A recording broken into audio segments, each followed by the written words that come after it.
Institute. Last time I sat in front of him and heard him lecture, he was breaking down the paradigms that already exist, the paradigms of where we've been and where we're going. Now, these were put together, these paradigms were structured by think tanks, likely Ivy League, highly intellectually oriented think tanks, and they were able to order how the paradigms move through our human evolution and development. And he said, rather than just being angry and wanting blood from those who control, we need to understand that this mindset, David Icke calls it the lower reptilian mind, you can call it whatever you like, this mindset, you know people like this, there are parts of us that operate like this, in fear of lack. They're operating in a second what he calls a second paradigm mindset. And that is to be only concerned with one's survival. Everything is about survival. You can never have enough. The glass can never be full enough, even if it's running over when you have that mindset. And I'm sure you know people like this. They can never have enough because they're living in perpetual fear of survival, because they have no awareness of the greater connection to their higher, finer aspects of being and beyond, which essentially, if you go into this mindset, will make sure that everything pretty much flows, that our needs are met. Many of you probably live like this. You don't know why, but somehow when you need something, it's just there for you, especially those who have really given this some consideration and said, all right, I'm taking off the training wheels, I'm going to give it a go, I'm going to see if life provides, if the universe, if I provide. And sure enough, it seems like just when we need something, it's there.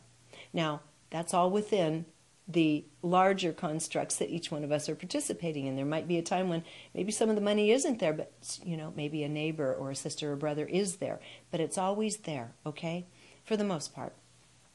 They're not living like that. They're living as though if they cannot own all the chips and control everything and everybody to the greatest extent possible, they cease to exist. They are powerless beings.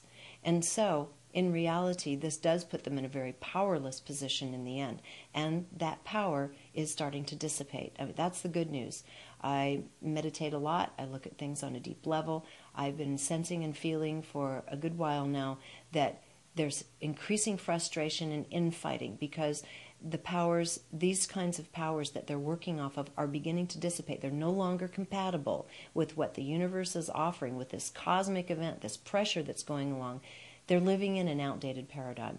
And Daniel Sheehan is saying, conversely, humanity at large is actually moving into, nudging into, all the way, we've moved through some of the middle levels, into a sixth level paradigm.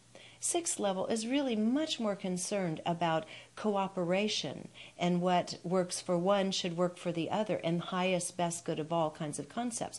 Concepts that every one of you have already given probably a great deal of consideration to. Humanity at large is attempting to move into the sixth paradigm. Well, look at that disconnect. Now, these have to be some very frightened beings because they are losing their power, like it or not. The cosmic effect is working, and we are waking up. In fact, probably faster than some of you might imagine, and that's the part I want to get to next.